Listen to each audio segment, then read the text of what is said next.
भक्तजनों, माताओं, बहनों, सादर जय श्री कृष्ण। हमारे YouTube चैनल में आप सभी का बहुत बहुत स्वागत है। सबसे पहले आपको और आपके पूरे परिवार को बछ बारस गोवत्स द्वादशी की बहुत बहुत शुभकामनाएं और बधाइयाँ। भगवान श्री गोपाल कृष्ण का भरपूर आशीर्वाद आप सभी के जीवन पर निरंतर बना रहे। आप सभी सुखी रहें, स्वस्थ रहें, व्यस्त रहें और मस्त रहें। आज हम आपको बछ बारस यानी गोवत्स द्वादशी की दिव्य और ज्ञानमयी कथा सुनाने जा रहे हैं। इस कथा को आप अंत तक सुनिएगा और सुनने के बाद अधिक से अधिक लोगों को शेयर भी करिएगा। बोलिए गोपाल कृष्ण भगवान की जय।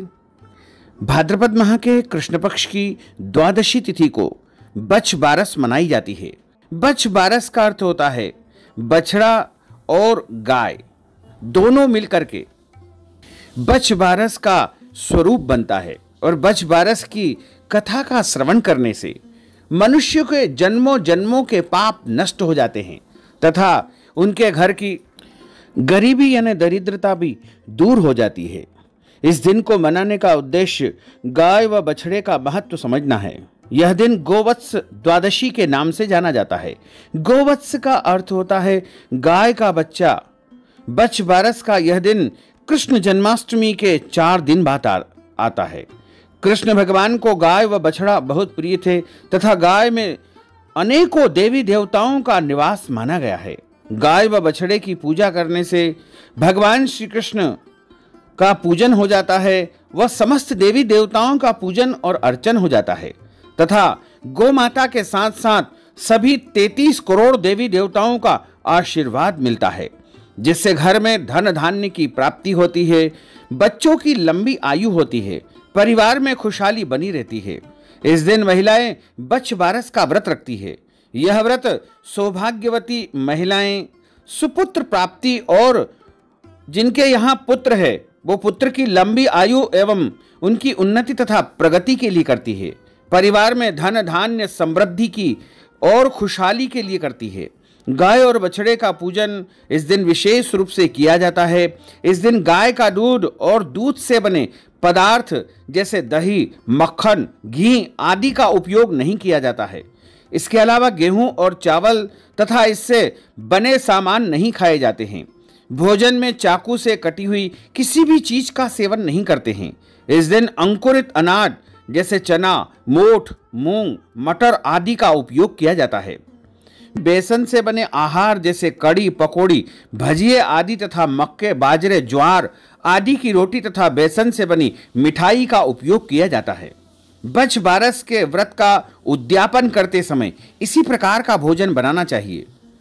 उजरने में यानी उद्यापन में 12 स्त्रियों, 2 चांद सूरज की एक साठिया, इन सबको यही भोजन कराया जाता है। शास्त्रों के अनुसार इस दिन गाय की सेवा करने से, उसे हरा घास खिलाने से परिवार में महालक्ष्मी की कृपा सदैव बनी रहती है तथा घर परिवार में अकाल मृत्यु की संभावना समाप्त हो जाती है। सुबह जल्दी उठ करके स्नान करके शुद्ध वस्त्र धारण करें। दूध देने वाली गाय और उसके बछड़े को साफ जल से यानी पानी से नहला करके शुद्ध करें। गाय और बछड़े को नए वस्त्र ओढ़ाएं, फूल माला पहनाएं, उनके सींगों को सजाएं, उन्हें तिलक करे। गाय और बछड़े को भींगे हुए अंकुरित चने, अंकुरित मूंग, मटर, चने के बिरवे, जौ की रोटी आदि खिलाएं। गौ माता के पैरों की धूल से खुद को तिलक लगाएं। इसके बाद बछ बारस की कथा का श्रवण करें। इस प्रकार गाय और बछड़े की पूजा करने के बाद महिलाएं अपने पुत्र के तिलक लगाकर उसे नारियल देकर उसकी लंबी उम्र और सकुशलता की कामना करें, उसे आशीर्वाद दे। बड़े बुजुर्ग के पांव छूकर उनसे आशीर्वाद ले। अपनी श्रद्धा और रीति रिवाज के अनुसार व्रत या उपवास रखे। मोठ या बाजरा का दान करे। सासू जी को बायना देकर के आशीर्वाद ले। यदि आपके घर में खुद की गाय नहीं है तो दूसरे के यहाँ भी गाय बछड़े की पूजा आप कर सकते हैं। यह भी संभव नहीं है तो गीली मिट्टी से गाय और बछड़े की आकृति बना करके उनकी पूजा आप कर सकते हैं। ऐसा भी संभव नहीं हो तो गाय और बछड़े का चित्र दीवार पर चिपका करके उनकी भी आप पूजा कर सकते हैं। कुछ लोग सुबह आटे से गाय और बछड़े की आकृति बना करके पूजा करते हैं। शाम को गाय को हरी घास खिला करके और उनका धूप दीप चंदन आदि से पूजन करना चाहिए। बछ बारस के दिन बाजरा की ठंडी रोटी खावे, फिर रोली या हल्दी से तिलक लगाएं।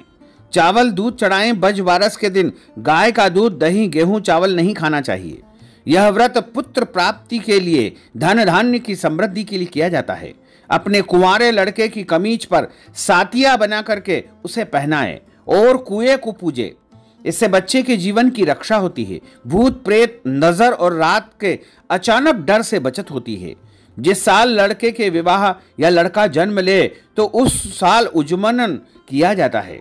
इस दिन एक दिन पहले 1 सेर बाजरा दान में देवे। बछ बारस के दिन एक थाली में 13 मोठ बाजरे की ढेरी बनाकर उस पर 2 मुट्ठी बाजरे का आटा जिसमें चीनी मिली हो रख देवे।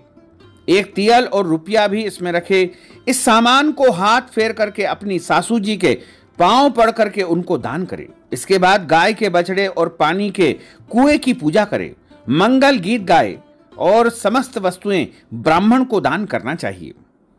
बछ बारस की जो कहानी हमारे पौराणिक ग्रंथों में बताई गई है उसमें लिखा हुआ है कि एक बार एक राजा था। उसके 7 बेटे तथा 1 पौत्र था। एक दिन राजा को विचार आया कि एक कुआं खुदवाया जाए। राजा ने अपनी मजदूरों को कुआं खोदने का आदेश दे दिया। कुछ ही दिन में कुआं खुद करके तैयार हो गया, मगर उसमें बिल्कुल भी पानी नहीं निकला। तभी राजा ने इस रहस्य का पता लगाने के लिए विद्वान ज्योतिषी पंडितों को बुलाया और उनसे पूछा कि हे ब्राह्मण देव, मैंने कुआं खुदवाया मगर इसमें पानी नहीं निकला, इसका क्या कारण है? पंडित जी ने राजा से कहा कि महाराज, अगर आप अपने नाती को बलि दे दे तथा यज्ञ कराएं तो कुएं में पानी आ जाएगा। राजा पंडित की बात मान गए। बच्चे की बलि देने की तैयारियां शुरू होने लगी। तभी बारिश होने लगी तथा पानी से कुआं भर गया। तब राजा को इस बात का पता चला तो वे पानी के उस कुएं को पूजने निकले। उस दिन राजा के घर में अचानक साग सब्जी समाप्त हो गई। नौकरानी ने गाय के बछड़े को काट करके बना दिया। जब राजा रानी कुएं की पूजा करके वापिस महल को आए तो उन्होंने नौकरानी से पूछा कि बछड़ा कहाँ है? तब नौकरानी ने कहा, उसे तो मैंने काट करके साग सब्जी बना दी है। राजा ने गुस्से में आकर कहा कि अरे पापिन, तूने ये क्या किया है? राजा ने उस मांस की हांडी को जमीन में गाड़ दिया और कहने लगे कि जब गाय वन से लौटकर आएगी तो मैं उसको किस प्रकार समझाऊंगा। शाम को जब गाय वन से चर करके वापस आई तो वहां पर बछड़े का मांस गड़ा हुआ था। उस जगह को अपने सींग से वह गाय खोदने लगी। जब सींग हाड़ी में जा लगा तो गाय ने उसे बाहर निकाला और उस हाड़ी से गाय का बछड़ा तथा राजा का नाती निकले। इसी प्रकार उस दिन का नाम बछ बारस पड़ा और गायों तथा बछड़ों की पूजा होने लगी।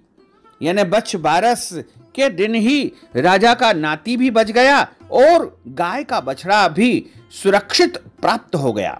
इस प्रकार बछ बारस के दिन जो कोई भी व्रत रखता है, पूजन अर्चन करता है, दान पुण्य करता है, उसके पौत्र और प्रपौत्र और पूरे परिवार की रक्षा होती है तथा घर में धन धान्य सुख शांति समृद्धि वैभव की प्राप्ति होती है। बोलिए लक्ष्मी नारायण भगवान की जय।